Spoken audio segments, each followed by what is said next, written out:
So as you may already know, I've been to way too many Rubik's Cube competitions. I've even been on live TV and solved a cube there a couple of times, and even had to do it blindfolded in front of hundreds of people and Arnold Schwarzenegger, so that was quite the experience.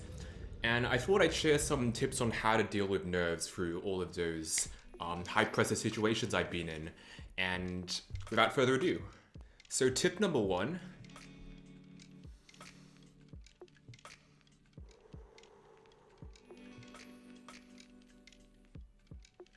Take deep breaths.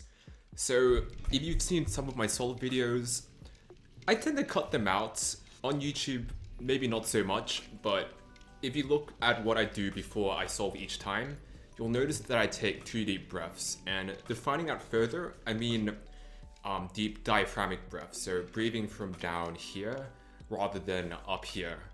And it's important to do this because if you take sort of like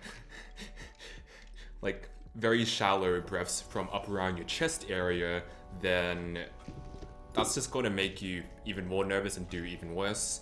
By doing it down here, I don't know the science behind it, but you kind of trick your body into thinking it's in the chill state, even though it might not necessarily be. Personally, I tend to go for 2 before doing each solve, but even just 1 can make quite a big difference. And just constantly, maybe when waiting for the big moment or something, before it arrives, just constantly checking where your breath is and the depth of it. And I think over time that will help keep things calmer. And that leads me to the second tip. So tip number 2 is to focus on what is under your control. So I remembered, I think a while back, after my first world record, I was invited to be on national TV. It was like Monday at 10 a.m, but it still counts. Yeah, I was essentially thrown into a totally, random environment, and I was on national TV. There was this studio cast all the way in Sydney, and I was in this green room all by myself. I couldn't even see the people that were talking to me. I had like a microphone on. All of this stuff was really weird, and then I was made to do a blindfolded solve right on the spot.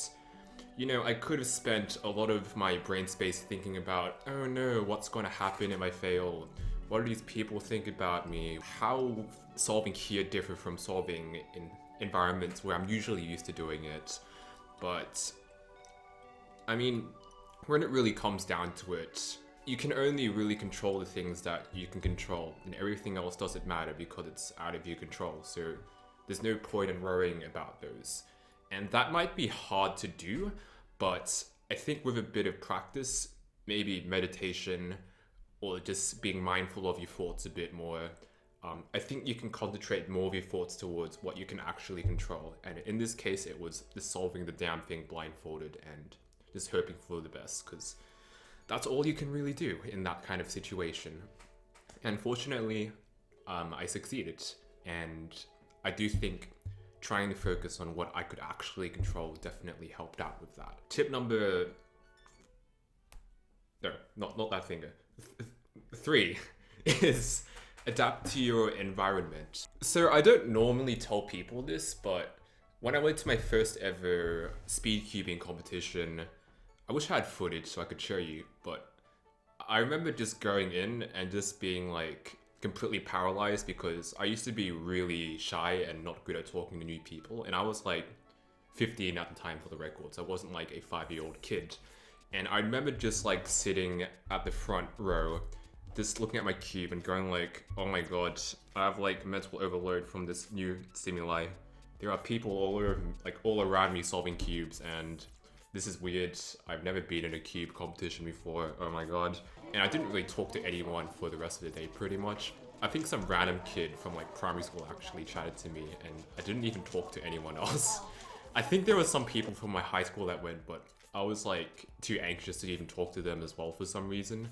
But I guess looking back, I think it would have been good if I maybe got out of my shell and started talking to the people in the competition, because that would have helped me get used to my environment a bit more and feel a bit more at ease.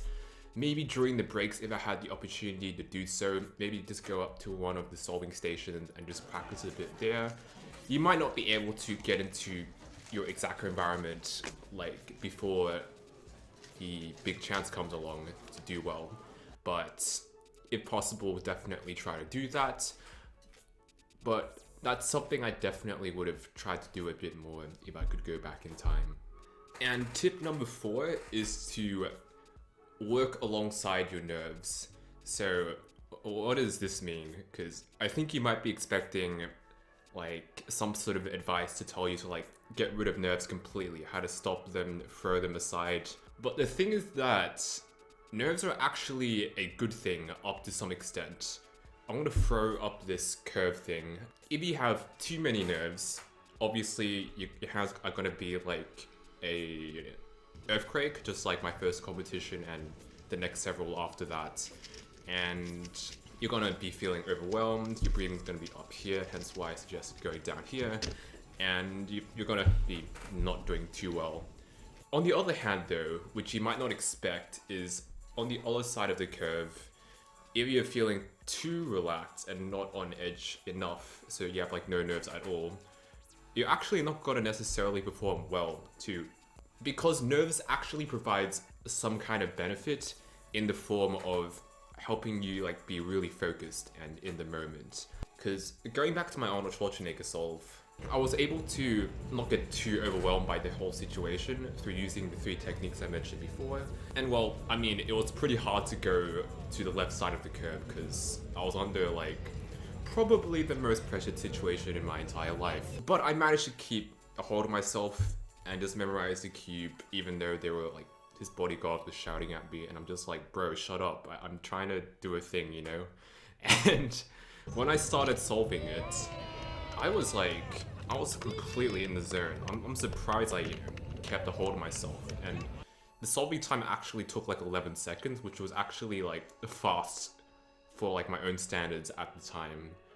And I'm not sure if I would have been able to pull that off if I was, you know, obviously if my hands were like that, that's probably impossible. But maybe even on the other side, I'm not too sure I would have been able to pull it off either. So definitely learn to work alongside your nerves. So in summary, just make sure you take some deep breaths before doing your big thing, and then make sure to focus on what's under your control and not stuff that's out of your control. And tip number 3, I can actually hold 3 fingers this time. What was tip 3 again? Oh yeah, make sure to adapt to your environment. Maybe talk to some people as well, just to help calm yourself down. And tip number 4 is just to make sure that you're not trying to throw away nerves completely. You're trying to work alongside it and try to manage it well. And I hope this helps, and I hope to see you in the next one. Goodbye.